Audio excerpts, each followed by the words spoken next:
Hey, what's up YouTube? This is Toad, and today I'm going to talk about how to open your third eye. So, yeah, the first technique to open your third eye, and it's the best technique, and you probably did it when you were very little, is just looking at static in the air. And that doesn't probably make sense when you first think about it, but think about that for a second. Static in the air. It kind of looks like TV static, but it's translucent, transparent, and it's just floating around in the air.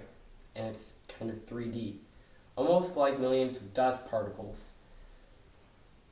Except you can see them when your eyes are closed, and you can see them, well, not always when your eyes are closed. If it's pitch black in the room and your eyes are closed, you'll be able to see it. Anyway, it looks like dust, but you can see it when you won't be able to see dust. And also, you see it when there is no dust. It's just like TV static projected into the air. And if you stare at that long enough, that does train your third eye to affect your field of vision more, because that static is what they call ether, and it's basically pure source energy. It's just, that's what matter comes from. It's the fifth. Anyway, it's ether. Just look up the word A-E-T-H-E-R, and it'll explain everything. Anyway, so that's the first method, is just staring at that static. And then, so another method is using a stone, or a crystal, I mean, and so amethyst is a good crystal for opening your third eye, and there are other ones, but in most cases they're purple, because that's the color that your third eye vibrates at, and also wearing more purple. So you can wear purple clothes, and that will help stimulate your third eye. Or you can use a crystal, which is much more effective. You can put an amethyst or something on top of your forehead, and, well, that's basically it. You can meditate like that, or you can focus on your third eye, and that will open your third eye fairly quickly. And then another thing is meditating on your third eye, which is, instead of just doing a plain meditation where you're focusing on your breath to focus your mind, it's focusing on your forehead and feeling that particular chakra in order to open it. So you're actually placing your focus on something when you do a third eye meditation. But if you don't actually meditate very often, you probably shouldn't start with that. You should probably do normal plain meditation before you do anything. But yeah, basically, a lot of people want to focus on this part of their forehead outside of their skull, and that's actually not where you want to focus if you're trying to open your third eye. It's better to focus on the very center of your head, like the center of your brain, because when you focus on the center of your brain, you're actually focusing on the actual place where the pineal gland, which is the physical manifestation of the third eye, is located. So that'll help better than focusing on your forehead. So then, what was the other thing? Hang on. I remember it just as I paused the thingy. So, another thing is, when you hear ringing in your ears for no reason, you just start hearing ringing in one ear or the other ear, and you don't know where it's coming from, and it can either feel really agitating, it can make you get cringes, or it can make you feel really calm, or sometimes all three at different times.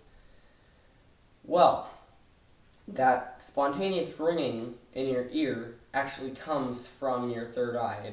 While your third eye isn't actually an eye, even though it is literally an eye, it's both literally and figuratively an eye. Okay?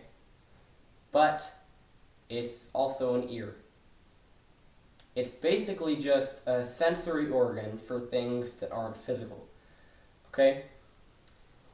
So it can also cause feeling sensations like touch when there is no touch. It's just a sensory organ for etheric things. So when you hear that ringing, if you focus on that ringing long enough, it'll get louder.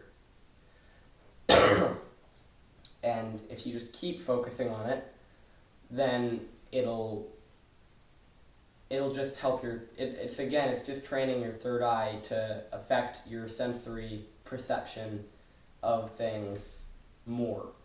Like when you look at the static, it's just training it to be opened. So, yeah. And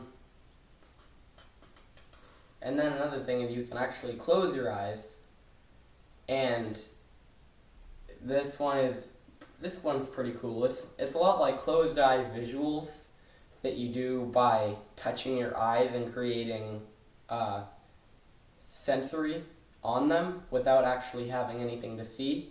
So your brain gets tricked around a little bit, and you end up seeing images like faces and stuff by just touching your eyes while they're closed like that, with your eyelids in front of them, of course. Anyway. It's a lot like that, except you don't actually touch your eyeballs when you're doing this technique of opening your third eye. Instead, what you do is you just close your eyes, and you keep them closed long enough. You might want to do this at nighttime. You just keep them closed long enough until you start seeing images, and when you start seeing images, you don't want to focus in on the images, you just want to let them kind of glide past your eyes. And you might see psychedelic images, because that's what I saw when I did this, but I was also doing holotropic breath work, so I don't know if that actually has any meaning to it, or if you'll see faces just the same as when you do the closed eye visual thing. But yeah, that is how to open your third eye. You should probably use all of those techniques when you're trying to open your third eye. And fluoride, well, this is my opinion.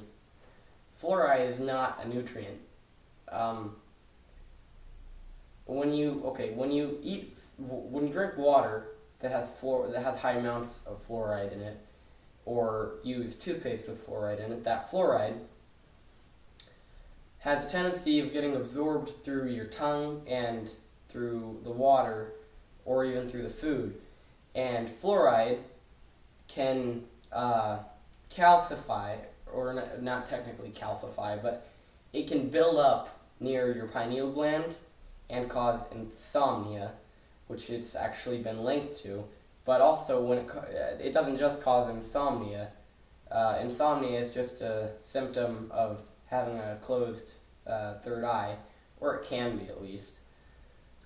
But basically, fluoride is not good for your pineal gland, and it can prevent you from being able to open your third eye and be able to see or hear or touch anything in the etheric realms. So, and then there are other things that are bad for your third eye, but I'm just going to leave it at that. I hope you enjoyed the video. Leave a like, subscribe, and comment. Goodbye.